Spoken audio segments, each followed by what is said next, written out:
हरे कृष्णा। ओम नमो भगवते वासुदेवाय। ओम नमो भगवते वासुदेवाय। ओम नमो भगवते वासुदेवाय। नारायणं नमस्कृत्यं नरं चैव नरोत्तमं देवीं सरस्वतीं व्यासं ततो जयम् उदीरयेत्। नष्टप्रायेषु भद्रेषु नित्यं भागवत सेवया भगवती उत्तमश्लोके भक्तिर्भवति नैष्ठकी। सच्चिदानन्दरूपाय विश्वोत्पत्त्यादिहेतवे तापत्रय विनाशाय श्रीकृष्णाय वयं नमः। हरे कृष्णा कृष्णा कृष्णा हरे हरे, हरे राम राम राम हरे हरे। भगवद गीता की जय। कौन सा श्लोक है?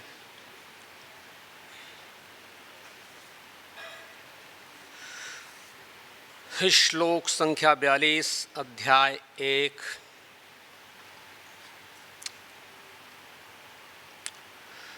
दोषैरेतहि कुलग्नानां वर्णशंकरकारकैः उत्सादयन्ते जातिधर्मः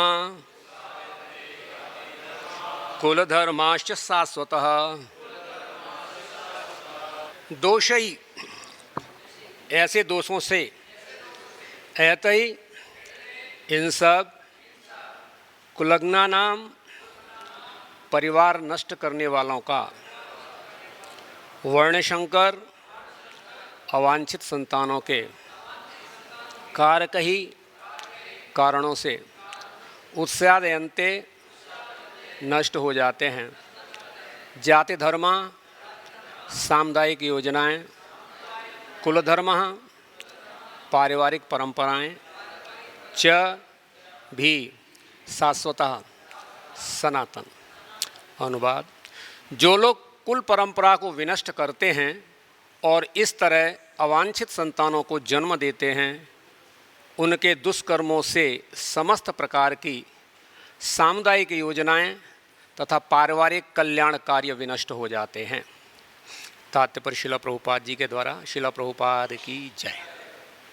सनातन धर्म या वर्णाश्रम धर्म द्वारा निर्धारित मानव समाज के चारों वर्णों के लिए सामुदायिक योजनाएं तथा पारिवारिक कल्याण कार्य इसलिए नियोजित हैं कि मनुष्य चरम मोक्ष प्राप्त कर सके। अतः समाज के अन उत्तरदायी नायकों द्वारा सनातन धर्म परंपरा के विखंडन से उस समाज में अव्यवस्था फैलती है। फलस्वरूप लोग जीवन के उद्देश्य विष्णु को भूल जाते हैं। ऐसे नायक अंधे कहलाते हैं और जो लोग इनका अनुगमन करते हैं वे निश्चय ही कुव्यवस्था की ओर अग्रसर होते हैं। शिला प्रभुपाद की जय। ओम अज्ञानतिमिरान्धस्य ज्ञानाञ्जनशलाकया चक्षुरुन्मीलितं येन तस्मै श्रीगुरुवे नमः। श्रीचैतन्यमनोभीष्टं स्थापितं येन भूतले स्वयं रूपं कदा मह्यं ददाति शुभं। वन्देऽहं श्रीगुरुश्रीयुतपदकमलं श्रीगुरुं वैष्णवांश्च श्रीरूपं साग्रजातं सगण रघुनाथान्वितं तं साजीवं सवजीवं पर्जनशरणं कृष्णचैतन्यदेवं श्रीराधाकृष्णपादां सगण। हरेर्नाम हरेर्नाम केवलं कलौ नास्तेव नास्तेव नास्ति। हरे कृष्णा कृष्णा कृष्णा हरे हरे, हरे राम हरे हरे। तो सभी भक्तों से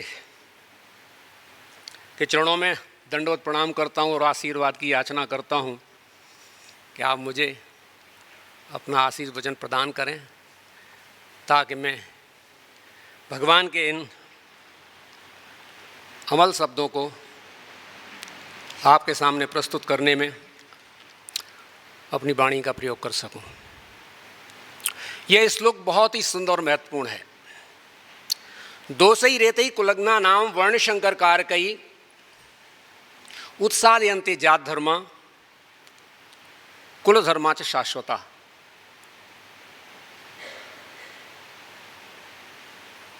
भगवद गीता अध्याय 1 श्लोक संख्या 42। आइए थोड़ा पीछे सिंहावलोकन करें।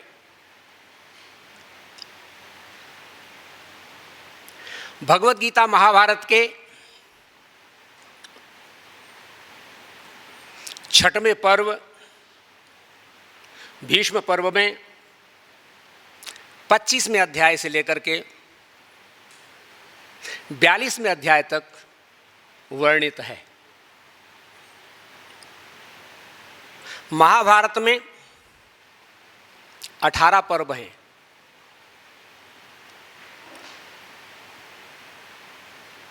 भगवद गीता में 18 अध्याय हैं। महाभारत युद्ध 18 दिवस हुआ। महाभारत के युद्ध में सेना एकत्रित हुई, 18 अक्षौहिणी सेना उपस्थित हुई।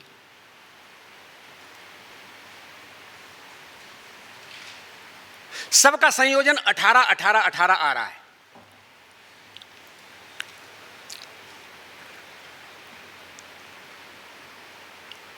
अठारह 18 के बीच में 1 और 8, 1 + 8 = 9। 1 और 8 9, दोनों अलग अलग दिखाई देते हैं। मैं आपको एक ऐसी वस्तु बताने के लिए प्रयत्नशील हूं कि वास्तव में संयोजन देखिए। 1 और 8 9, और 9 का मतलब 9 क्या है? 9 पूर्णांक है। 9 क्या है? पूर्णांक है, पूर्ण है। अब और कुछ कहना हो तो 1 से लेकर के 9 के बीच में कहिए, लिखिए, सुनिए। और 1 से 9 तक कुछ नहीं कह पा रहे हो तो फिर 0 में जाइए, तो फिर किस में रहोगे? इसका प्रयोग नहीं किया तो 9। 9 पूर्णांक है। पूर्ण का मतलब है पूर्ण। पूर्णमेदः पूर्णमिदं पूर्णात् पूर्णमुदच्यते पूर्णस्य पूर्णमादाय पूर्णमेवावशिष्यते।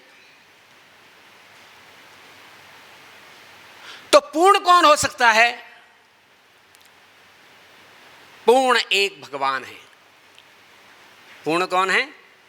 एक भगवान पूर्ण है, जो सर्वत्र दिखाई देते हैं, सर्वत्र वही विराजमान है। प्रत्यक्ष दिखाई नहीं देते तो कारण के रूप में रहते हैं। अगर किसी की आंखें खुल गई हों तो प्रत्यक्ष आ जाते हैं। तो ये लीला, ये बातें जो भगवद गीता में कही गई हैं, जो महाभारत में घटित हुई हैं, अथवा जो यत्र तत्र सर्वत्र जो कुछ दिखाई दे रहा है, वह सिर्फ एक पूर्ण का ही खेल है। परमात्मा भगवान श्री कृष्ण का ही खेल है। अगर आप इतने से संतुष्ट हो गए तो आपने बहुत बड़ी व्यथा को आपने पूरा कर लिया। कृष्ण ही है, यत्र तत्र सर्वत्र वो ही है और कुछ नहीं है। कहीं वो कारण के रूप में उपस्थित होते हैं, कहीं वो कार्य के रूप में उपस्थित होते हैं, कहीं वो अव्यक्त होते हैं, कहीं वो व्यक्त होते हैं। वो कृष्ण ही हैं बस।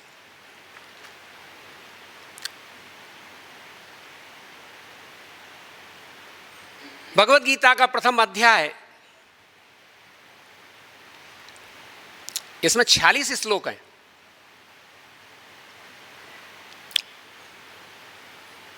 छह उवाच हैं, 3 पात्रों ने बोला है। धृतराष्ट्र, अर्जुन, संजय। धृतराष्ट्र प्रथम बोलता है। धृतराष्ट्र, भगवद गीता के प्रथम शब्द का जो प्रयोग हुआ है वो धृतराष्ट्र के मुखारविंद से हुआ है। धर्म क्षेत्रे कुरुक्षेत्रे संवेता युत्सव मामका पांडवाश्चैव किम कुर्वत संजया। धर्म भूमि कुरुक्षेत्र के मैदान में मेरे तथा पांडु के पुत्रों ने क्या किया। धृतराष्ट्र, धृत माने जिसने ग्रहण कर लिया है, राष्ट्र माने पूरा राष्ट्र। धृत माने धिक्कार की अवस्था तक पहुंचा दिया है। किसको? राष्ट्र। राष्ट्र को धिक्कार की अवस्था तक जिसने पहुंचा दिया है वो धृतराष्ट्र।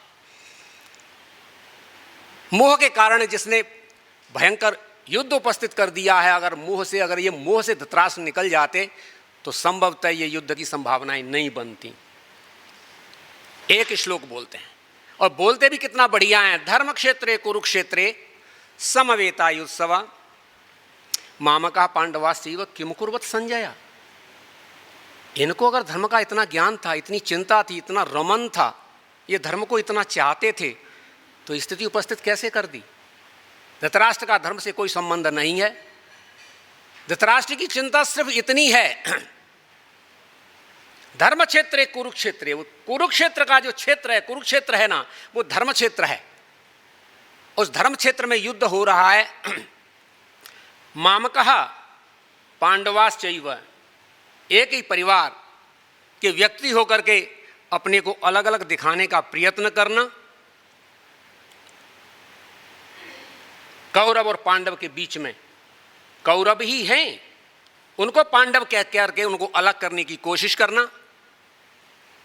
और ये जानना, इसके लिए चिंतित होना कि धर्म भूमि कुरुक्षेत्र है, उस कुरुक्षेत्र की धर्म भूमि का प्रभाव इस युद्ध पर क्या पड़ेगा, जबकि मेरे पुत्र आताताई हैं, अधर्मी हैं, और पांडव धर्मी हैं। वह चिंतित हो रहा है कि भूमि का प्रभाव भी तो पांडवों की तरफ ही जाएगा, और जाना भी चाहिए। जयस्तु पांडुपुत्राणाम येषां पक्षे जनार्दन, जय उसी की होगी येषां पक्षे जनार्दन, जिसके पक्ष में जनार्दन है। तो धृतराष्ट्र एक श्लोक बोलता है, उसके बाद संजय 19 श्लोक बोलते हैं, अर्जुन 3 श्लोक बोलते हैं, संजय 4 श्लोक बोलते हैं, अर्जुन 18 श्लोक बोलते हैं, और संजय 1 श्लोक बोलता है। इस क्रम में यह श्लोक संख्या 42 आती है। और इस श्लोक में जो कहा गया है,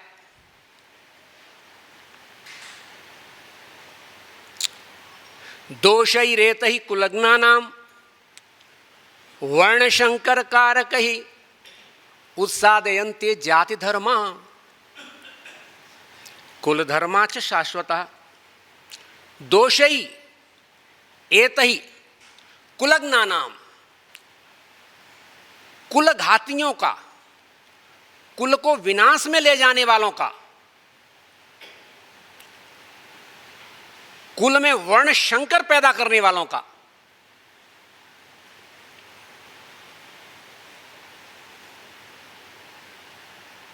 क्या होगा परिवार पर, समाज पर इसका प्रभाव। उत्सादयन्ते जाति धर्म, जाति के धर्म नष्ट हो जाएंगे, कुल धर्म नष्ट हो जाएंगे। अर्जुन की चिंता पिछले 36वें श्लोक से थी। अर्जुन प्रश्न करता है, पापमेवाश्रयेदस्मात् हत्वैतानाततायना तस्मान् आर्यां वयं हन्तुं धार्तराष्ट्रान् स्वबन्धवान् स्वजनं हि कथं हत्वा सुखिना स्याह माधव यद्यपेते न पश्यन्ति लोभोपहत चेतस कुलक्षय कृतं दोषं मित्रदोहे च पातकं कथं न गेयमस्माभिः पापादस्मा निवर्तितुं कुलक्षये प्रणश्यन्ति कुलधर्म सनातन धर्मे नष्टे कुलं कृष्ण अधर्मो विभवात् युत अधर्मात् भवात् कृष्ण प्रदुष्यन्त कुल स्त्रिय स्त्रीषु दुष्टासु वार्ष्णेय जायते वर्णशंकर शंकरो नरकायैव कुलग्नानां कुलस्य च पतन्ति पितरो भेषां लुप्तपिंडो दक्रिया दोषैरेतैः कुलग्नानां वर्णशंकर कारकै उत्सादयन्ते जाति धर्मा कुल धर्मा च शाश्वतः। अर्जुन की बहुत बड़ी शंका है। वो शंका व्यक्त कर रहे हैं अर्जुन भगवान श्री कृष्ण के सामने।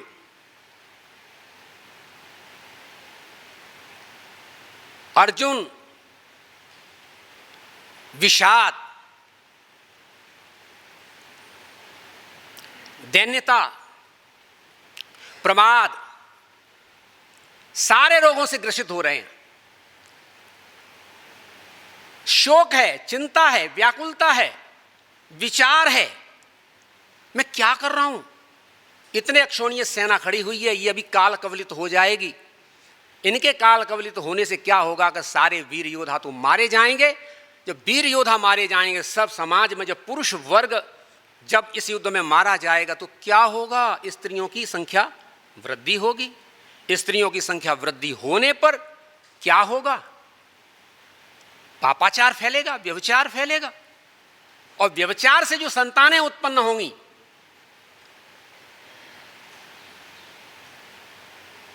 वर्णशंकर, वो समाज में उत्पात मचाएंगी। जल को, मन को, स्त्रियों को संरक्षण देना बहुत जरूरी है, बहुत जरूरी है। जल अनियंत्रित होकर के ऊपर से ढलान की तरफ चला जाएगा। मन अनियंत्रित होकर के पतन की तरफ जाएगा। अगर परिवार की स्त्रियों को अगर धर्म में नियोजित नहीं किया, अच्छे कार्यों में उनको साथ नहीं रखा, उनको धार्मिक अवलंब नहीं दिया, उन्हें स्वतंत्रता प्राप्त हुई, वो उच्च शखल हो गई, नियंत्रण नहीं रहा, समझाने वाला नहीं रहा, परिवार की परंपराएं नहीं रहीं, तो व्यवस्था खराब होती है। आताताई व्यक्ति जो समाज को दूषित करते हैं, उन आताताइयों के लिए तो कठोर दंड होना चाहिए। आताताई किसी का धन हरण कर लेना, किसी की भूमि हरण कर लेना, किसी की स्त्री हरण कर लेना, किसी को हथियार से मारना, किसी को विष से मारना, इस प्रकार के जो कार्य करते हैं समाज में, आताताई हैं। और आताताइयों को निश्चित रूप से दंड देना चाहिए, मृत्यु दंड देना चाहिए। लेकिन मृत्यु दंड देना चाहिए वो राज्य की परंपरा के अनुसार, नियमानुसार देना चाहिए। समाज का हर व्यक्ति नहीं देने लग जाए। समाज का हर व्यक्ति कहेगा कि इसने ऐसा पाप किया, इसका तो दंड ये विधान है, नहीं। राजतंत्र के अनुसार उसको इस प्रकार का दंड प्राप्त होना चाहिए।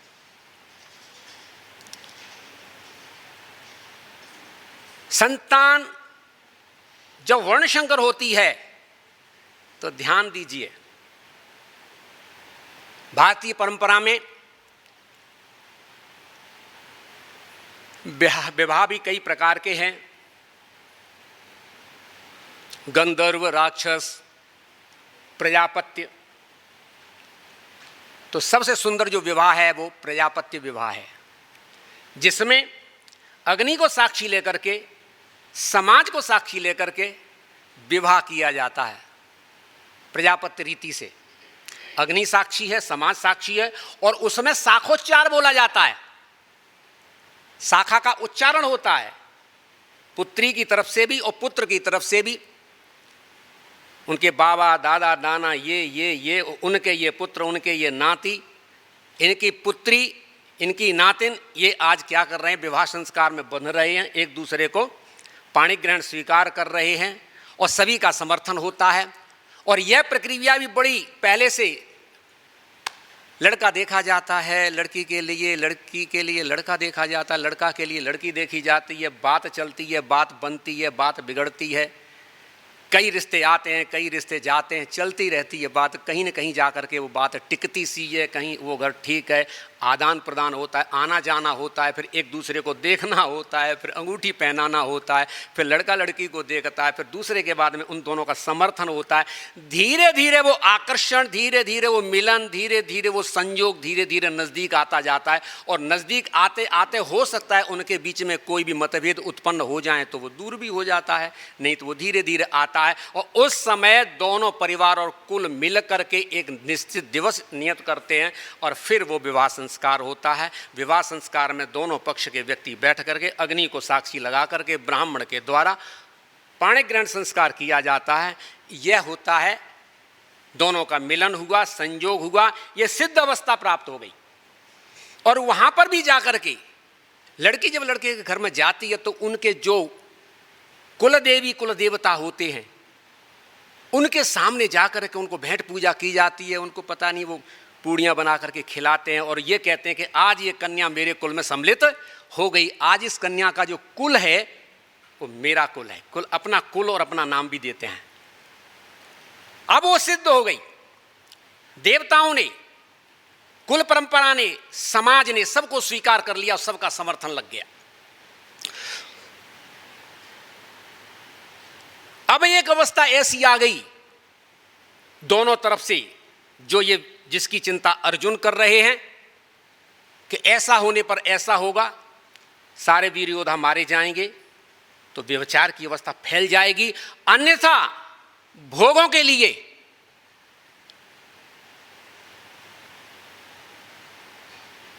अपने अस्तित्व को, अपनी अस्मिता को दांव पर लगा करके आगे भोगों को प्राप्त करने के लिए भी जीवात्मा मनुष्य, पति पत्नी, स्त्री पुरुष बढ़ जाते हैं और वो व्यवस्था का विखंडन करते हैं। उस अवस्था में कोई अनाचारी संतान आ गई, अनाचारी संतान आ गई तो अनाचारी संतान सिद्ध अवस्था में नहीं है, समर्थन नहीं है, उस कुल परंपरा के अंतर्गत वो नहीं है और वहां पर वो उपस्थित हो गई। उस जीवात्मा में निश्चित रूप से उस कुल परंपरा के प्रति कोई उत्तरदायित्व नहीं होता है, संस्कार में ही उत्तरदायित्व नहीं आता। और अगर उसके सामने उस बात को कोई प्रकट कर दे या उसे प्रकट चल जाए या उसे इस बात का पता चल जाए तो वो सबसे गहन विरोधी उसी परंपरा का, परिवार का हो जाता है। समाज में इस प्रकार का जब बहुत ज्यादा वर्ण संकर बढ़ जाते हैं तो परिवार के धर्म, समाज के धर्म, कुल धर्मों को तो वो विदीर्ण करते ही करते हैं, वो पूरे समाज को विदीर्ण करते हैं। दैव का उन पर कोई आशीर्वाद भी नहीं रहता, उच्च शकल होते हैं, बीमारी, युद्ध, दैवीय प्रकोप आदि के कारण बनते हैं। जब ऐसा होगा तो अर्जुन जो है ना, एक भक्त हृदय है, एक चिंतनशील व्यक्तित्व है, विचार करता है। इन सारी अवस्था का उत्तरदायित्व अर्जुन तेरे ऊपर आएगा। और अर्जुन ने यहां पर क्या क्या बातें कही हैं ये तो नहीं जानते, ये तो युद्ध के लिए व्याकुल हो रहे हैं, इन्हें तो खाली युद्ध दिखाई दे रहा है और युद्ध दिखाई देने की अवस्था में इन्हें तो सब यही चाहिए कि सारा का सारा राज्य मुझे मिले, हर प्रकार से मैं पांडवों को देखूं भी ना, पांडव यहां से पुनः चले जाएं। इतनी ज्वाला इनके हृदय में है। ये तो नहीं जानते, हम तो जानते हैं ना। हम ही ऐसा करते हैं कि हम इस युद्ध से विरत हो जाएं। इस प्रकार के परिणामों को ये नहीं जानते हैं। मैं तो जानता हूं और मेरे जानने से क्या है कि मैं इसको जानता हूं, मैं इस युद्ध से विरत हो जाता हूं। ऐसा विचार उसके अंदर आता हुआ चला जा रहा है। और आने के बाद में तब ये प्रश्न करता है, दोषी रेते कुलग्ना नाम वर्ण शंकर कार का उत्स्यादयन्ते जात धर्मा कुल धर्मा च शाश्वता। परिवार में एक पुत्र के द्वारा आशा की जाती है कि मेरा पुत्र मेरे लिए कुछ ऐसा करेगा जिससे मेरा उद्धार होगा। पितर नरक में पड़े हुए हैं, पितरों के लिए पिंड दान किया जाता है। क्या उस वर्णशंकर से पितरों को पिंडदान प्राप्त होगा? वर्णशंकर के हाथ से प्राप्त हुआ पिंडदान प्राप्त होगा? नहीं प्राप्त होगा। क्या उससे श्राद्ध प्राप्त होगा? नहीं प्राप्त होगा, क्योंकि उसकी वंश परंपरा में, उसकी परंपरा के चलते हुए में उसमें वो विजातीय तत्व आ गया। आधुनिक समाज को तो ये भी पता नहीं है। अब तक तो चला आ रहा था श्राद्ध श्राद्ध श्राद्ध, आश्विन मास में, क्वार मास में श्राद्ध पक्ष चल रहा है, बढ़िया तरीके के साथ में श्राद्ध को किया जाता। अब तो लोग श्राद्ध पर भी प्रश्न लगाने लगे, क्या ब्राह्मणों को खिला करके क्या हमारे पितरों को पहुंच जाता है? ऐसे कैसे पहुंच जाता होगा? ये तो सब परंपरा की वैसी बातें हैं, इनमें कोई नहीं। जो आधुनिक जो युवक हैं या इसी प्रकार के रंग से जो पैदा हो रहे हैं, वो तो निश्चित रूप से शंकाएं करते हैं। फिर भी समाज को श्राद्ध करने का भी तरीका नहीं है। सारे जीवन मैंने देखा ब्राह्मण घर में जन्म लिया और श्राद्ध खाए भी बहुत हैं और देखे भी हैं, सुने भी हैं। भगवान ने ऐसी कृपा करी कि समझने का मौका दिया।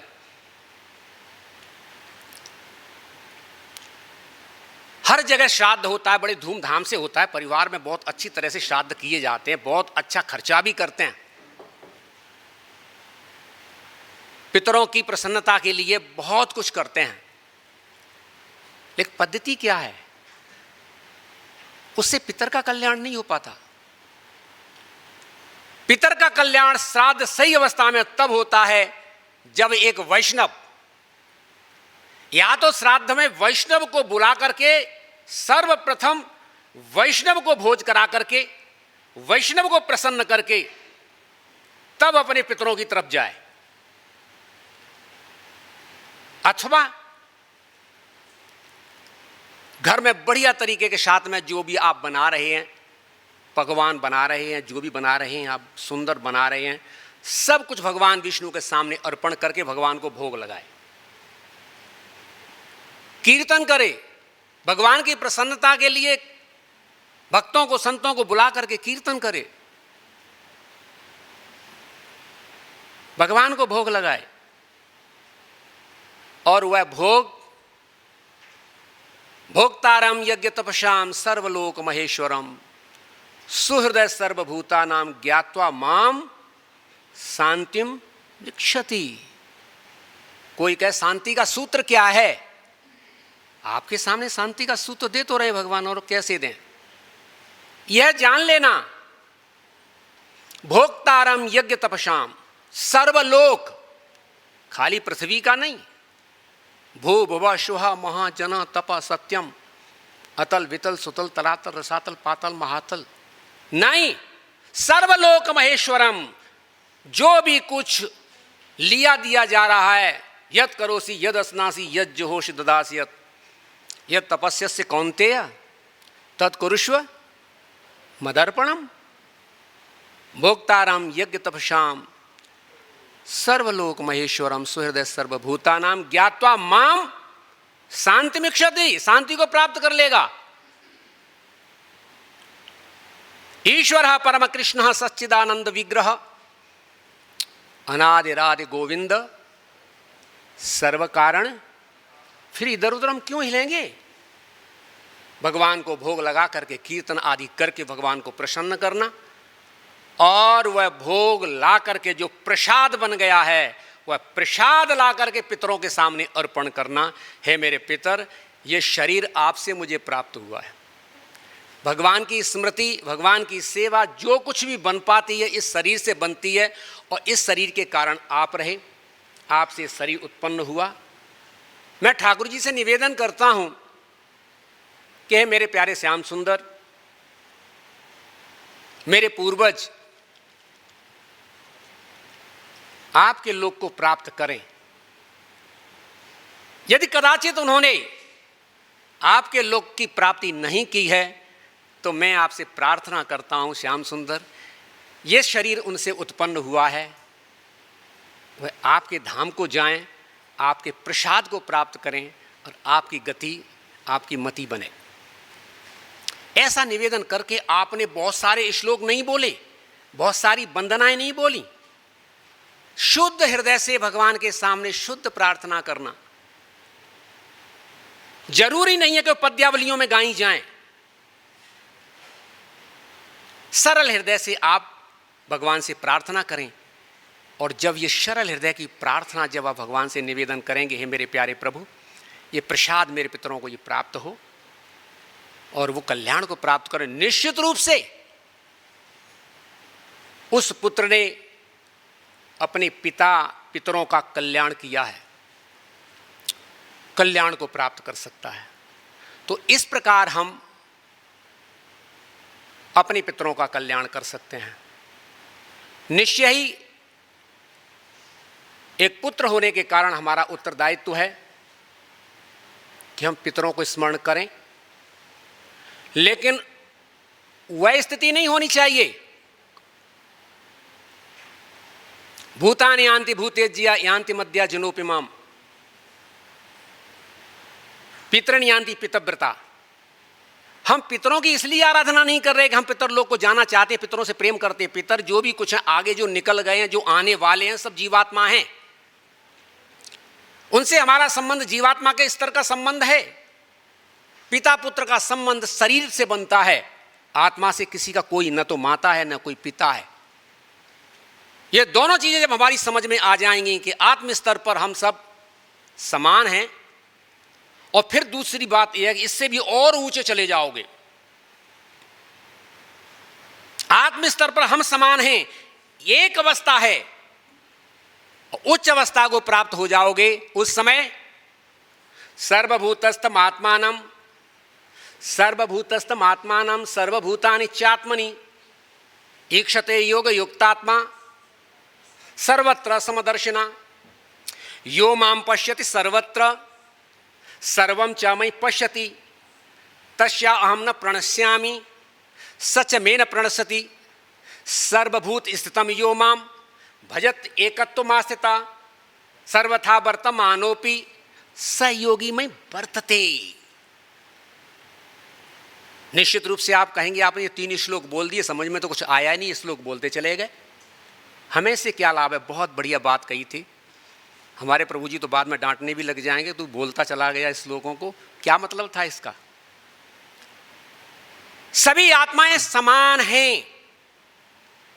प्रथम अवस्था, अगर जड़ता जब संपन्न हो जाए, चित्त में से जब जड़ता निकल जाए,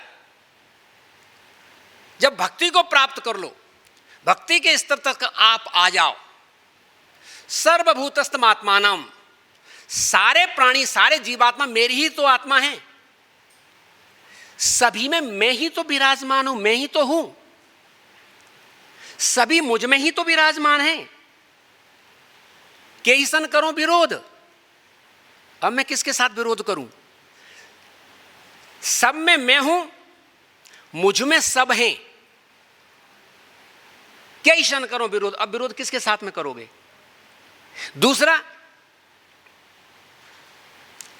सर्वभूतस्थमात्मानं सर्वभूतानि चात्मनि ईक्षते योग युक्तात्मा सर्वत्र समदर्शन यो माम पश्यति सर्वत्र, जो मुझको सर्वत्र देखता है, सर्वम चै मयि पश्यति, और मुझको सब में देखता है, सबको मुझ में देखता है।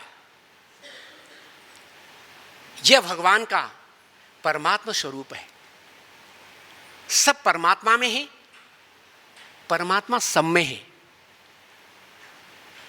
परमात्मा जीवात्मा दोनों ही सखा हैं, ऐसे सखा जो कभी न बिछुड़ने वाले। अंतर इतना है कि एक सखा ऐसा है, वो कभी कभी किसी कारणों से मुख मोड़ जाता है, मुख मुड़ जाता है, मुख मोड़ जाता है, उसका वो कष्ट उठाता है। सर्वभूतस्थमात्मानं सर्वभूतानि चात्मनि ईक्षते योगयुक्तात्मा सर्वत्र समदर्शन यो मां पश्यति सर्वत्र सर्वं च मयि पश्यति तस्याहं न प्रणश्यामि सच मे न प्रणश्यामि सर्वभूत स्थितं यो मां भजत्येकत्वमास्थिता सर्वथा वर्तमानोपि स योगी मयि वर्तते। सभी प्राणियों में सिर्फ एक मुझको ही देखता है। विद्या विनय संपन्ने ब्राह्मणे गविहस्तिनि सुनि चैव स्वपाके च पंडितः पंडितः पंडितः समदर्शिना। इसमें एक बहुत विचित्र बात आती है जो सुनने और समझने के लायक है कि पंडितः समदर्शिना। ये तो बात आपने कही, मुझे तो देखने में ही आता है कि सामने वाला व्यक्ति इतना क्रूर, इतना कसाई, इतना बेरहम, इतना बेदर्द आदमी है, इसके ऐसे ऐसे कारनामे हैं, देख करके दिल दहल जाए। और आप कहते हैं पंडिता समदर्शिना। कैसे समदर्शी देश आया, उसको समदर्शी कैसे कह सकते हो? एक कितना गौ, कितना सीधा, कितना भक्त, उस पर अत्याचार कर रहा है, आप कह रहे हो समदर्शिना। हृदय कैसे माने, कैसे क्या करे? प्रश्न बहुत बढ़िया है, प्रत्यक्ष आंख के सामने दिखाई भी दे रहा है और भगवान हमको बता भी रहे हैं, विद्या विनय संपन्ने ब्राह्मणे गविहस्नि सुनि चैव स्वपाके च पंडितः समदर्शिना। इस प्रश्न का उत्तर निकालना आवश्यक है। इस प्रश्न के उत्तर को प्राप्त करना मानव जीवन का परम ध्येय है। विजातीय विपरीत अवस्था को प्राप्त होकर के उसमें एकत्व की स्थापना करना बड़ा मुश्किल है। सबके संग में मिल रह लेना सबके बस की बात नहीं है। बैर भुलाकर गले लगाना सबके बस की बात नहीं है। तूफानों में दिए जलाना सबके बस की बात नहीं है। अब इसका कारण क्या है? कारण समझ जाएंगे, और समझने का एक यही स्थान है और दूसरा स्थान भी नहीं हो सकता। संसार में जितना भी कुछ अनुकूल और प्रतिकूल अवस्था जो भी कुछ प्राप्त हो रही है, ऊंची नीची अवस्थाएं जो भी कुछ प्राप्त हो रही हैं, परा अवर, ऊंचा नीचा, छोटा अच्छा बुरा जो भी कुछ प्राप्त हो रहा है, उसमें सब प्रकृति और प्रकृति के तीन गुणों का खेल है। गुणै कर्माणि सर्वश अहंकार विमूढ़ात्मा कर्तारमेति मन्यते। कार्य कारण कर्तृत्व, कार्य कारण कर्तृत्व हेतु प्रकृति रुच्यते। पुरुषा सुख दुखा नाम भोक्तत्व हेतु रुच्यते। पुरुष के चक्कर में तो पुरुष को तो खाली दुख भोगना पड़ा, और खाली किस लिए? मैंने किया।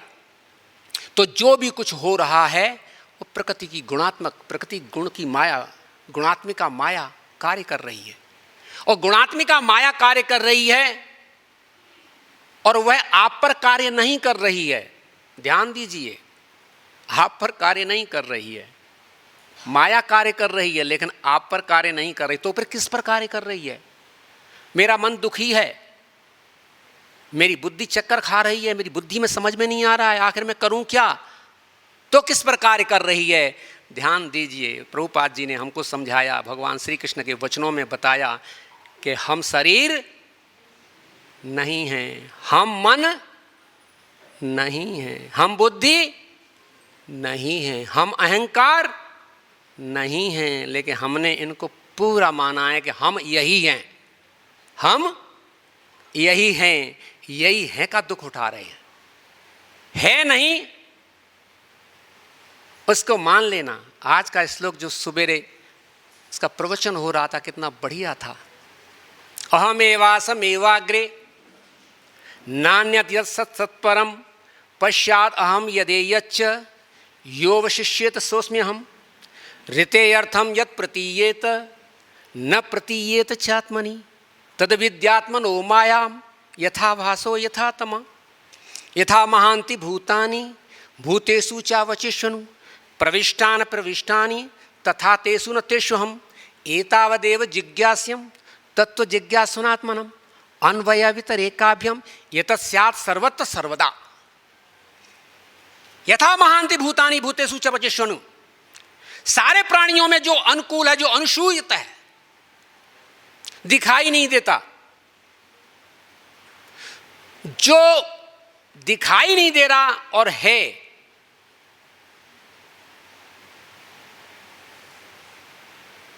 जो दिखाई नहीं दे रहा है, जिसके अस्तित्व से दृश्य प्रकट है और दृश्य के न रहने पर भी वह रहेगा। भगवान सब में अनुसूत है। अब देख लीजिए, आप विचार करिए, भगवत गीता का एक एक श्लोक किधर बाहर मत ले जाइए, एक एक श्लोक के भगवत गीता को आप बहिर्मुख होकर के चिंतन मत करिए, आप अपने में चिंतन करिए, गहरी तरीके के साथ में भागवतम श्रवण करिए। और इन श्रवण करने में यदि आप बहुत परिश्रम महसूस कर रहे हैं तो किसी के संत के पास में बैठ करके खाली चरणों में सर रख दीजिए। मेरे बस का राग नहीं है कि मैं भगवत गीता भी नहीं समझ पा रहा हूँ, भागवत भी नहीं समझ पा रहा हूँ, चैतन्य चरितामृत भी नहीं समझ पा रहा हूँ, अब मैं क्या करूँ, मेरा आत्यंतिक कल्याण किसमें है? तो संत ऐसे बता देंगे, ऐसे बता देंगे कि बेटा तू चिंता काहे की करता है, अरे लाला कह करके, बेटा कह करके सारी बातें आपको बता देंगे।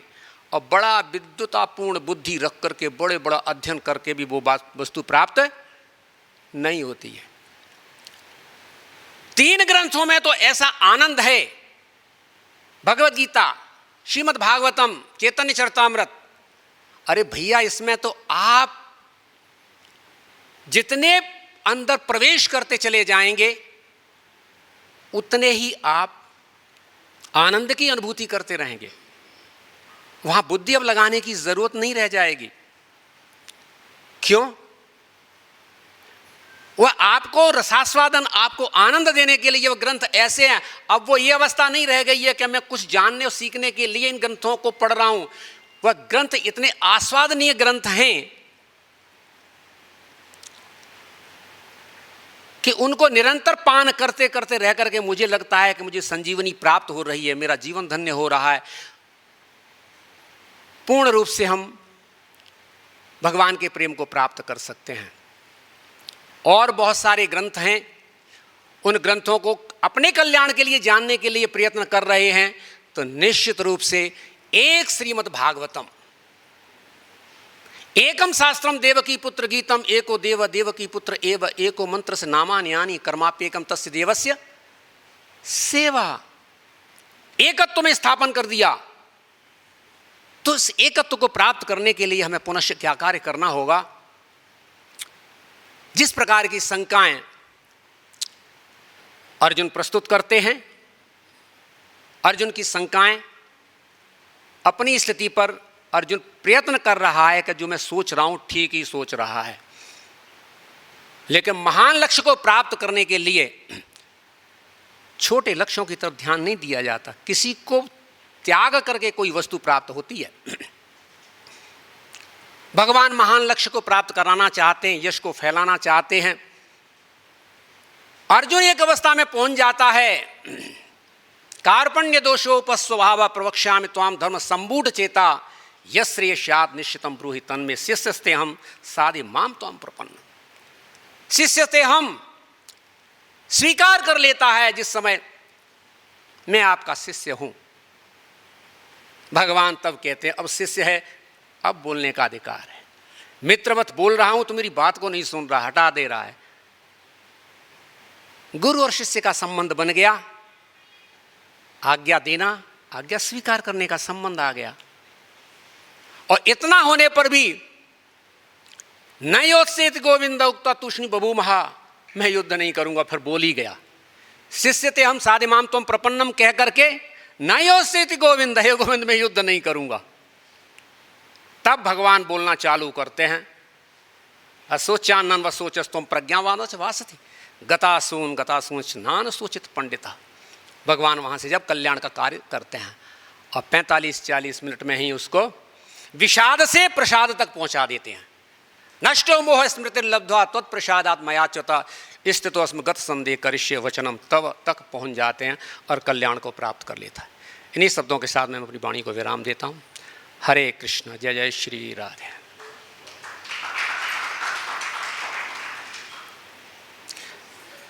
हरे कृष्ण कृष्ण कृष्ण हरे हरे, हरे राम राम राम। महाराज जी के चरणों में दंडवत प्रणाम। ठीक है, नहीं हाँ, प्रश्न तो बाद में करना माता। हाँ तो नहीं, महाराज जी आ गए, महाराज जी के सामने हमारी योग्यता नहीं कुछ।